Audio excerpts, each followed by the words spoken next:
Ladies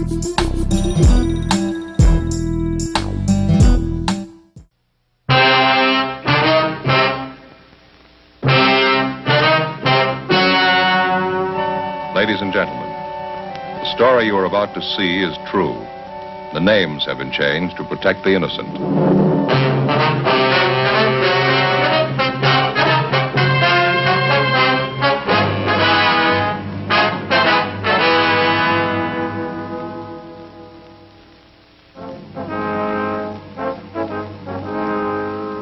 It was Tuesday, August 22nd. We were working the day watch out of burglary division. My partner's Frank Smith. The boss is Captain Wisdom.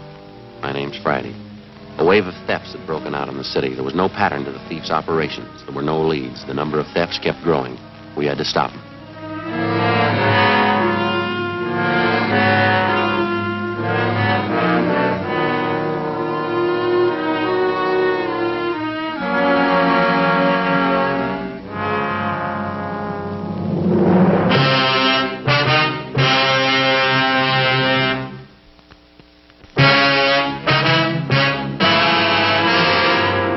Sorry to have kept you boys waiting, but I had to sign these papers. Quite all right, sir. Now, let me see. You're Smith and you're Sergeant Friday, is that right? Sir, that's right. Well, I guess you know what the problem is. Well, I didn't get it quite clear on the phone, Mr. Elliott. When did this last thing come up? Well, the way we have it figured out, it must have happened around closing time yesterday, between 5 and 5:30, we figure. The store was crowded at that time, was it? Yes, pretty busy. We had a special pre-winter showing in the fur department. No one noticed it was gone till after we closed up. Can you give us a description of the piece of merchandise, Mr. Elliott? Yes, I've got it right here. Silver blue mink stole, satin lining, 2 slash pockets, silver chain fastening. Complete description of it for you. And those are the code numbers and serial numbers on it, are they? That's right. The whole thing's getting way out of hand, Sergeant. We've had a lot of things lifted from the store the last few weeks, but nothing this big. If this keeps up, I don't see how we're going to get our insurance renewed. I guess your store detectives are working on this latest one, the missing fur, huh? Yes, but it's the same as all the other cases we've had. They haven't been able to find a thing. All the personnel have been checked, all the people who were around the department when the fur was stolen. I mean, those it was possible to check on. As far as we know, they're all clear. What were the circumstances of the thing, Mr. Elliott? I mean, was this mink stole on a display rack? Did one of the models have it on? Exactly how was it? Well, it was modeled, yes. After it was shown to several parties, it was put back in stock. We have a special rack for the stoles, regular enclosed cabinets, sliding doors on it. Cabinets usually open during store hours. I see. There was a store detective in the department at the time, all those salespeople standing around. Can't understand why one of them didn't see it happen. Well, Mr. Elliott, you say this is the first time an expensive item like this has been lifted from your store, huh? That's right. Like I said, we've had dozens of less expensive things disappear. Everything from a 50-cent handkerchief to a $100 handbag. I suppose we might have expected it. I understand some of the other stores in the area have been hit pretty hard. Yes, sir. It's been the last 8 weeks. Most of the stores for 8 or 10 blocks along Wilshire here, they seem to be getting the worst of it. We've got a special shoplifting detail working the area, staying as close to it as possible. I guess you know as well as I do we can't stay in business this way, Sergeant. There certainly must be some way to trap whoever's doing it. Well, we're doing everything possible, sir. We're trying to cover it as best we can for you. I think you'll agree just about the only way to reach the thieves is to grab them when they're actually stealing the things. Just isn't possible for our detail to cover every department and every store. Yes, you've got a point there. What about the known shoplifters in the city? You keep a file on them, don't you? Yes, sir, we do. There are half a dozen people we're keeping an eye on. We've got our stats office and our record bureau helping out. No definite lead so far, though. Certainly can't understand it. We've had one meeting of the store personnel already. Guess I'll have to call another one. We'll just have to be doubly careful, that's all. About the personnel, Mr. Elliott, you say there's been a check made on each one of them since this thing started? Yes, sir, that's correct. And there's no reason to be suspicious of any of your people at all, huh? Well, as a matter of fact, there is one, Sergeant. Sales girl. She was up on 5 in the Sweet 16 shop. Then she was moved down to cosmetics on the street floor. What is it that makes you suspicious of her? Well, before I say anything, I want to make it perfectly clear to you, we've never had any real proof that there was something wrong there. Dorothy started with us 8 years ago. That's the girl's name, Dorothy Kirkman. Mm-hmm. She came to us right out of high school. She seemed to be doing all right, got along with the customers, dressed neatly, always on time. Then all of a sudden, this shoplifting started. We didn't think there was any connection at first, thought it was only a coincidence. Well, how do you mean, sir? Well, just for instance, wait a minute. I've got the file right here on the desk. Let's see. Yeah, here it is. Out of the first 14 items to disappear, 6 of them were out of Dorothy Kirkman's department, right out of her section. Cashmere sweaters, expensive blouses, scarves. As I say, at first we wrote it off to coincidence, but it kept recurring. Her section almost seemed to be the focal point of all the shoplifting. That was at the beginning, of course. Did you have the girl watched, Mr. Elliott, this Kirkman girl? Yes, we did. The department head kept an eye on her, and, well, I guess Dorothy noticed it. She resented it quite a bit. Had a little spat with the head of the department. We thought it best for everyone if she transferred. So we had her move downstairs to cosmetics. Mm-hmm. How'd that arrangement work out? Well, for the first few weeks, fine. Then we started missing things out of cosmetics. A lot of it didn't amount to too much. A lot of it did. Makeup kits, expensive perfumes.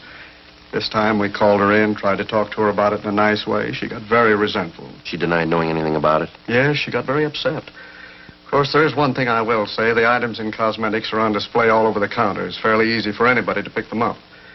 But the fact still remains the stealing began in her department upstairs. She moves down to cosmetics, and all of a sudden the losses increase there. What would you figure? Yes, sir, I see what you mean. Wonder if you could have somebody point out this Dorothy Kirkman for us, Mr. Elliott. I think maybe we'd better have a talk with her. I'd like to help you, Sergeant. I'm afraid that's not possible. Oh, how do you mean? She quit last Saturday.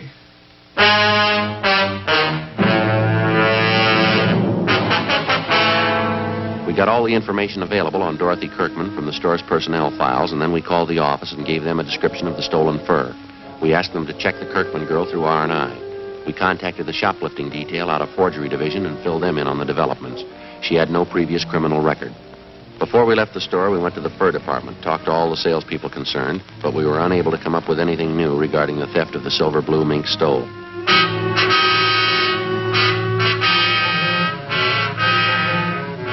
We drove out to Dorothy Kirkman's last known address. She wasn't home, but her mother was. The mother told us that the day before, her daughter had started on a new job as a salesgirl at the House of Raymond. It was an exclusive shop specializing in all types of cosmetics. We checked the phone book and found that the House of Raymond was located in the same 10-block stretch along Wilshire Boulevard where the shoplifting campaign was going on. It was one of the few places along there that the thieves hadn't bothered. It was 3 blocks from Anthony's store for women, the Kirkman girl's former place of employment. No, I don't mind telling you. I got sick and tired of being called a thief. That's why I quit Anthony's. Little of that goes a long way. You started work here at Raymond's yesterday, Miss Kirkman, is that right? Yeah, that's right. I think I'm going to like it a lot better than Anthony's. While you were working there at Anthony's, ma'am, I suppose you'd heard that quite a bit of shoplifting was going on. Yes, I knew about it. I guess every girl in the store knew about it. They had a big personnel meeting about it. Do you have any suspicions of your own, Miss Kirkman? How do you mean that? Well, I mean, was there anyone in particular you might have been a little bit suspicious of? Maybe one of the customers. No, I've waited on some real weird ones, but I didn't see any of them try to walk out with anything. All I knew was what Mr. Elliott told us at that meeting. Well, this might be an embarrassing question for you, miss. We'd appreciate an honest answer. Yes? What about the sales girls you worked with? Any of them ever give you a cause to be suspicious? You mean, do I think any of them were doing the stealing? No. There were some of them I didn't like. I didn't trust them either, but I wouldn't accuse them of stealing. Wouldn't accuse anybody unless I had proof. It's more than I can say for some people I know. By any chance, did you happen to be in Anthony's this past Monday? Monday? No, why do you ask? When you were working on the 5th floor up the street there at Anthony's, we understand that when the merchandise first started disappearing, a pretty good percentage of it was out of your section. That's what they told me, yes. And then when you were transferred downstairs to the cosmetics counter, quite a few things started disappearing from there. We'd like an honest answer, Miss Kirkman. Do you have any explanation at all for this? Well, I'll tell you the same thing I told them at the store, Sergeant. I can't explain it, but I didn't have anything to do with it, believe me. Well, you'll have to admit, ma'am, it's pretty much of a coincidence, isn't it? You can call it whatever you want to. I didn't have anything to do with it. Yes, ma'am. The only thing I took home from that store was my paycheck.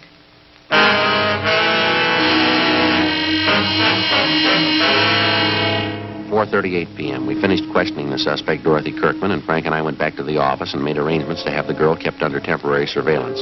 A bulletin had been gotten out on the missing fur stole. The pawn shop detail had been notified, and a description of the fur had been placed on the stolen property list.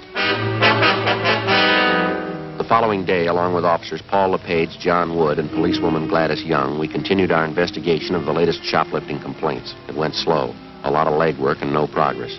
Like the dozens of other items of merchandise which had vanished in the last 8 weeks, there wasn't a trace of the missing fur stole. More men were added to the special detail on duty in the 10-block area where the stealing was going on. Anyone in the city who'd ever served time for shoplifting was checked and rechecked. Constant surveillance was maintained over a half a dozen known thieves who we figured might be involved. It got us nothing. Wednesday, August 23rd, 5:30 p.m. No leads, no progress. We went back to the office.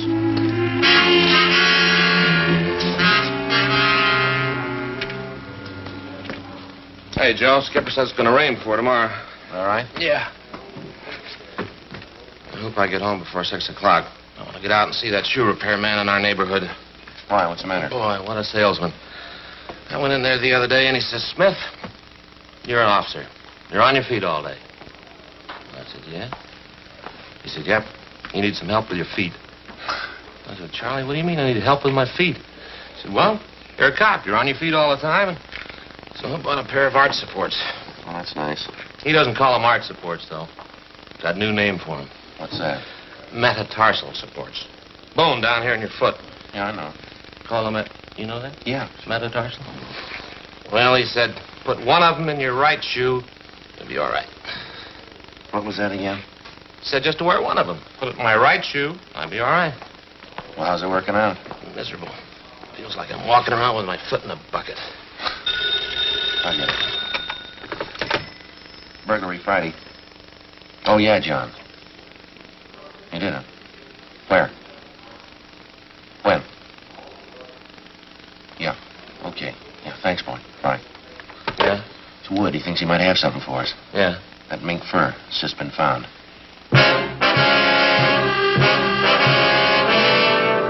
2 hours before, at approximately 3:30 p.m. in the main depot of the Santa Fe bus lines, a 38-year-old housewife, a Mrs. Harriet Briggs, noticed an unclaimed parcel lying on one of the benches in the depot waiting room. When it became apparent to Mrs. Briggs that the parcel was either lost or forgotten, she picked it up and took it to the clerk in charge of lost and found articles. In checking the package for some kind of identification, they discovered the silver blue mink stole inside. A car was dispatched to pick up the fur, and it was identified as the garment taken from Anthony's fur salon. Mrs. Briggs volunteered to come along to the office to give what information she could. Bus depot officials were instructed to notify us in case anyone called for the package. 5:50 p.m. We interviewed Mrs. Briggs in the squad room. That's right, officer. It was just a little before 3:30. I was in the bus depot there waiting for my husband. That's when I first noticed this package lying on the bench just across from me. I see. Would you go on, please, Mrs. Briggs? I didn't think anything of it at first, and I went on reading the afternoon paper. But no one came for the package. It was just lying there.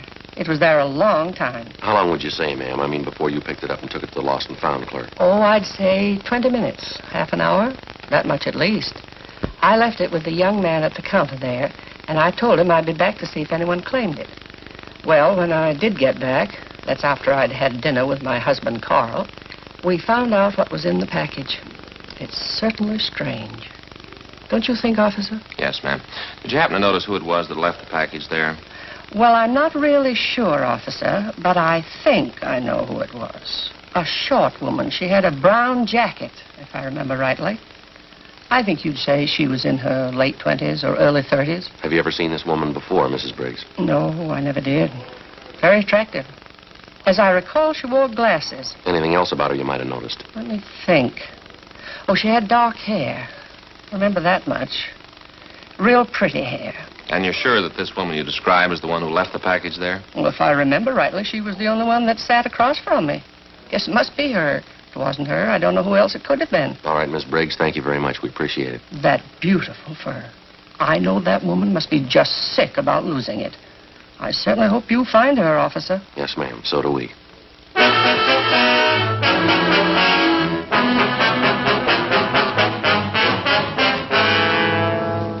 We had the stats office make a run for us on all females with shoplifting records who fitted the description of the woman who'd left the mink stole in the waiting room at the bus depot. We checked with the lost and found clerk at the depot, but he told us that no one had come back to report losing such a parcel. Together with LePage and Wood, we checked out the names on the list of known shoplifters which the stats office had made up for us, names of possible suspects who physically resembled the dark-haired woman seen at the depot. We got nowhere. Either they had ironclad alibis, or they had since moved out of the city. We ran down every possible angle on the freak recovery of the missing fur stole. During the next 10 days, the case got more involved than it already was. Some of the stolen articles of new merchandise began showing up, but not through any of the channels we expected. Some of the items were found dumped in sidewalk refuse cans. Some were found in hotel lobbies, in the post office, in theaters. Some were found tossed in vacant lots. The only logical answer we could figure was that it was the work of somebody who was stealing for the love of stealing, a kleptomaniac.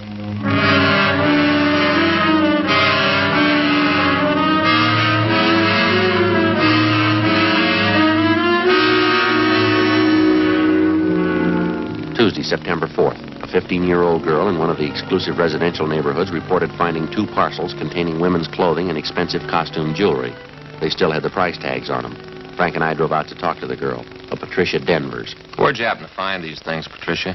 In the empty lot. It's right down the block. I can show you. I was on my way home from the show. I brought the things home and showed them to my mother. She called the police. If nobody claims this package with the costume jewelry, can I keep it? It's certainly beautiful. I'm afraid not, Pat. We know who the things belong to. We're going to have to return them. Oh, I certainly don't understand that. How do you mean? Well, as far as I could see, she threw the things away. I thought she didn't want them. What do you mean, Pat? Who didn't want them? The lady who threw them on the empty lot. You saw who it was that threw those packages in the lot, did you? Yes. I was on my way home from the show, just like I told you. I could see this lady walking up ahead of me. She was about a block away, I guess. When she went by the lot, I saw her take these packages out from under her arm and toss them in the grass. She wouldn't do that if she wanted them, would she? Did you get a good look at this woman, Pat? Any idea what she looks like? She's a good-looking woman. Short, has beautiful dark hair. Her husband's a doctor. Well, then you know who she is. You've seen her before, huh? Well, I don't know her to talk to. I just see her around the neighborhood. Does she live around here, do you know? Right next door to my girlfriend.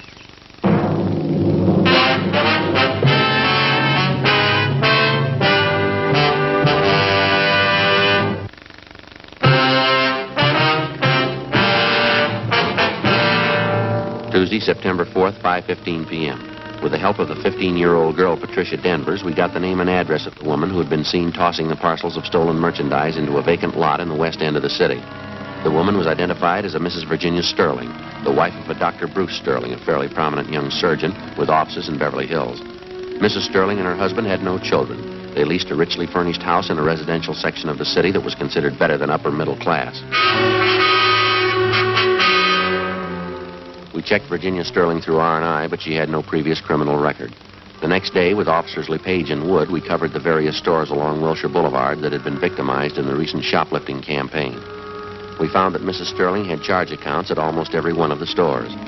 Generally speaking, we found her accounts in very good standing, and among the store people, she was regarded as what is referred to as a fine customer, a good spender, a good credit risk. Right down to the Retail Credit Association, there was nothing but favorable reports on the woman. 7:15 p.m. We drove out to the house of Dr. Sterling and his wife. Mrs. Sterling answered the door and invited us in. Thank you.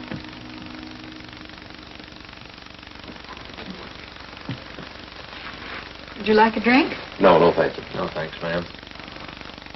I really don't know when the doctor will be back. He was called over to the hospital. Is it anything I could help you with? Well, as a matter of fact, Mrs. Sterling, we came out to talk to you, not your husband. Really? What is it you wanted to talk to me about, officer? Well, ma'am, we understand that you do quite a bit of your shopping along Wilshire Boulevard, in the downtown area, I mean. Yes, I shop downtown quite often. Except for the problem of parking, I find it a lot more convenient. Why do you ask? Miss Sterling, do you do much of your shopping at Anthony's? I believe that's in the Wilshire downtown area. Yes, I do, for my sports clothes. They have a very good selection. Uh-huh. Would you remember if you were in Anthony's on the 22nd of last month? I believe that was a Tuesday. On a Tuesday? I don't think I could remember one way or the other. I really don't have any special day for shopping. I just go when I feel like it or when I need something. Have you ever been in the fur salon at Anthony's, ma'am? Have you ever bought anything there? Well, I suppose so. I've been in almost every department at Anthony's at one time or another. I can tell you, though, I've never bought any furs there. As I said, the main reason I go there at all is because of their sportswear. Could you tell me what this is all about, please? It's a routine investigation, ma'am. I wonder if you could tell us this. Do you have occasion to travel in the area by bus? By bus? No, I don't think I've been on a bus since I've been married. That'll be 6 years this coming December. And you've never been in the main bus depot downtown? No, I think I know where it is. I've driven past it. I've never been inside, though. Why should you want to know that? Well, we'll be honest with you, ma'am. It has to do with an investigation we're on. We've had a couple of reports that you were seen at the bus depot on August 23rd. That was a Wednesday. Reports came from pretty reliable people. Well, I certainly consider myself reliable. I say I've never been there. If you don't mind, I'd like some kind of explanation for this questioning. You mean you have no idea why we drove out here to talk to you? Of course not. Number one, I don't understand your questions at all. And number two, I'd like to know what they have to do with me. It has this to do with you, ma'am. Last August 23rd, a woman in a brown sports jacket answering your description left a package in the bus depot. The package contained a mink stole taken from Anthony's. The woman who left the package in the depot fits your description perfectly. Is that so? Well, that's a coincidence. Yes, ma'am, maybe. I suppose you've read in the papers about the big increase in shoplifting. Most of it's taking place right in the area where you say you do most of your shopping. We've checked out every single one of the cases, Mrs. Sterling. Took a long time. We found a dozen salespeople in those stores. Every one of them tells us you were around the particular store when the shopliftings took place. Law of averages, Mrs. Sterling. You show up too often in the reports. Would you please leave my house? Both of you, please. I'm sorry, Mrs. Sterling. I'm afraid you'll have to come along with us. What do you mean by that? Don't you know you can get in trouble making false accusations? I'm going to call my husband right now. Yes, ma'am. If you like, go right ahead.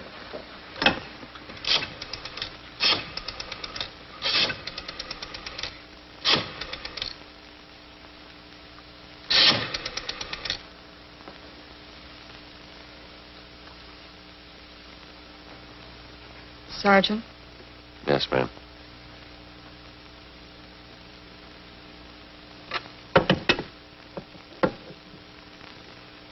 We've got your story, ma'am. Right up to this afternoon. You went shopping today, you stole things as usual. When you tried to get rid of them, you were seen, right in this neighborhood.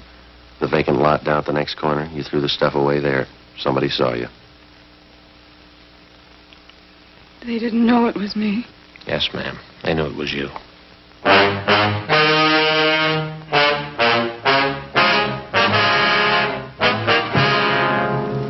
9:35 p.m. We got in the car and drove Mrs. Sterling downtown to the city hall. We took her to the squad room, called a police stenographer, and we began to take her complete statement. One of the first things she did was to admit full responsibility for the series of shopliftings which had been going on for over 2 months. She told us that her kleptomania, the urge to steal things, had started with her as far back as her junior high school years. She admitted as a girl she stole books, tablets, pencils, pieces of chalk, and as she grew older, it seemed to get more serious with her. It carried over into her college years, and that's when her stealing first got her into trouble. It was when I joined this sorority. It was just like high school. I was all alone. Oh, we had a lot of clever girls in our house. Some of them were smart, some of them were pretty. All of them seemed to be doing something except me. I had to prove it to them, I guess. I had to prove it to myself that I was smart, too. I see. And you figured that taking things was the best way to prove that? Yes, I suppose so. Of course, it wasn't easy, you know. The awful part was I got caught one day. It's kind of a relief in a way. I mean, how could they know I was just as smart as they were if they didn't find out what I was doing? Did you stay on at college after that, Mrs. Sterling? No. I couldn't after that. They voted me out of the sorority, and there wasn't anything to do but leave. So I left. What happened after that? I went to New York and stayed with an aunt I have there. I got a job. I had several jobs. Same thing came up again. I lost 2 of the jobs. Same thing over again. I just couldn't help it. It always means so much to me. Taking things, not being caught, getting away. Getting away. The things I took, they never meant anything to me. Nothing. It's just taking them and not having anyone know. That's all that was important. And the stealing went on? I mean, after you were married? No. No, not at first. I guess maybe a year or 2. We were very happy, Bruce and I. Then he got busy. Came out here and began to build his practice. I didn't see as much of him. We both wanted children. We wanted them very much.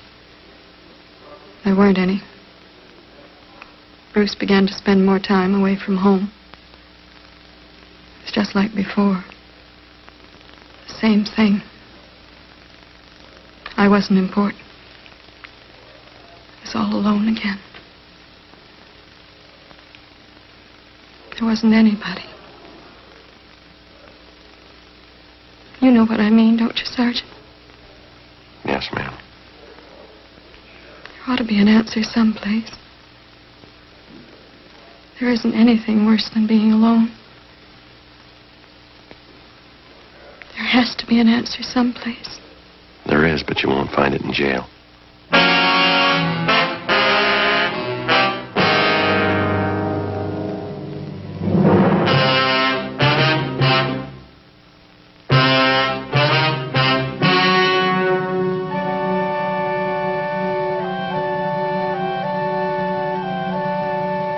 On December 9th, trial was held in Department 88, Superior Court of the State of California, in and for the County of Los Angeles.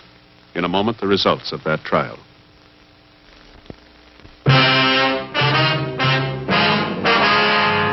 The suspect was tried and convicted on 3 counts of grand theft, the terms to run concurrently. Grand theft is punishable by imprisonment in the state penitentiary for not less than 1, nor more than 10 years.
Ladies and gentlemen, the story you are about to see is true. The names have been changed to protect the innocent.